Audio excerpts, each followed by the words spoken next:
पित्रे ब्रह्मोपदेष्ट्रे मे गुरवे दैवताय च प्राप्याय प्रापकायास्तु நம ஸ்ரீநிதயே நமஹ. அன்புள்ள விஜய் தொலைக்காட்சி நேயர்களே, உங்கள் அனைவருக்கும் என்னுடைய வணக்கங்கள் மற்றும் இனிய நல்வாழ்த்துக்கள். இப்பொழுது நாம் அன்னை லக்ஷ்மி தேவியின் திவ்ய சகஸ்ரநாமத்திலே 945வது திருநாமத்தை அனுபவிக்கப் போகிறோம். சிஷ்டா என்பது இந்த திருநாமம். இதை எப்படி புரிந்து கொள்வது? சிஷ்டா என்றால் சாஸ்திரத்திலே சொல்லப்பட்டவள், அதாவது பரபிரம்மமாகிய நாராயணனையோ அல்லது அவனுடைய திவ்ய பட்ட மகிழ்ச்சியான இறைவியான லக்ஷ்மி தேவியையோ நாம் உள்ளபடி உணர்வதற்கு உதவக்கூடிய ஒரு அளவுகோல், அளவை, பிரமாணம், சாஸ்திரம் உண்டு தான். சில பொருள்களை நாம் கண்ணால் பார்க்குறோம், பிரத்யக்ஷத்தினால தெரிஞ்சுக்கிறோம். இந்த கண்ணால் பார்த்த பொருள்களை வைத்துக்கொண்டு சில கண்ணால் காணாத பொருள்களை பற்றி ஊகம் செய்கிறோம்.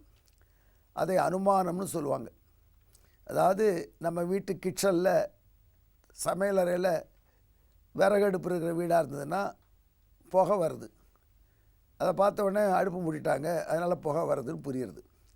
அப்போ நமக்கு ஒன்று தெரியுது, எங்கெல்லாம் புகை இருக்கோ அங்கெல்லாம் நெருப்பு இருக்குதுன்னு.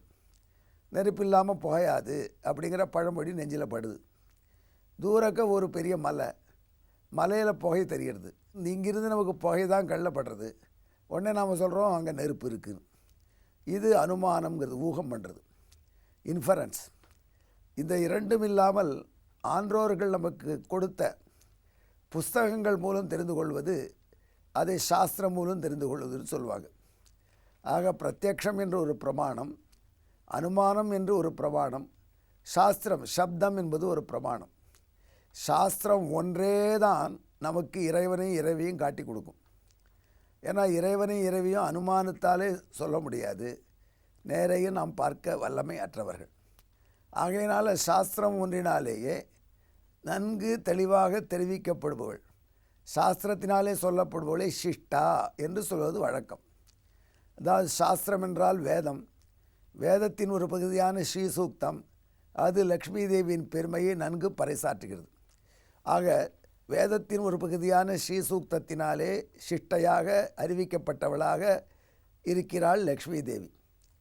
அந்த வேதத்துக்கு விளக்கம் கூறுவதற்கு வந்த நூல்கள் பல உண்டு. அவைகளை உபபிரம்மணம் என்று சொல்வார்கள். அதாவது வேதம் பல்கி பறந்து கிடக்கிறது. பல லோகங்கள்லேயும் வேதங்கள் இருக்குது. நம்ம உலகத்தில் நாம் தெரிந்து கொண்ட வேத பகுதி ரொம்ப குறைச்சல். ஆனால் அதை மட்டும் வைத்துக்கொண்டு எல்லாத்தையும் உணர முடியாது. அந்த மாதிரி சமயத்தில் தவ வலிமை உள்ள முனிவர்கள் அந்த வேதத்திலே சொல்லப்படாத, இங்கு நடையாடாத மற்ற வேதத்திலே உள்ள விஷயங்களையும் உணர்ந்து நமக்கு தெரிவிப்பார்கள். அவர்கள் இப்படி தெரிவிக்கக்கூடிய நூல்களை உபபிரம்மணம் என்று சொல்வோம். அப்படி உபபிரம்மணமாக அவர்கள் அருளி செய்த நூல்களிலே தலை சிறந்தது வால்மீகி பகவான் கொடுத்த ஸ்ரீமத் ராமாயணம். ஸ்ரீமத் ராமாயணம் சீதை லக்ஷ்மி தேவியின் பெருமைகள்லாம் நன்கு அறிவிக்கிறது நமக்கு. லக்ஷ்மி தேவி ராமனை விட்டு பெருமாளை விட்டு தனித்திருக்க மாட்டா.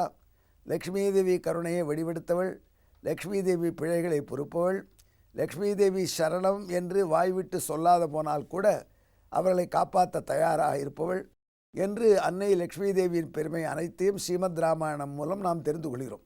எனவே ஸ்ரீமத் ராமாயண சாஸ்திரத்தின் மூலம் நாம் லக்ஷ்மி தேவியை உணர்ந்து கொள்வதனால் லக்ஷ்மி தேவி ஸ்ரீமத் ராமாயண சாஸ்திரத்தின் மூலம் சிஷ்டையாக ஆகிறாள், சொல்லப்பட்டவளாக ஆகிறாள். அதே போல் விஷ்ணு புராணம் என்பதாக அத்தியுதமான இலக்கியம், 6000 ஸ்லோகங்கள் நறுக்கு தெரிச்சா போல சுருக்கமாக தெளிவாக உள்ள நூல். அந்த விஷ்ணு புராணத்தை புராண ரத்னம் என்று சொல்கிறோம்.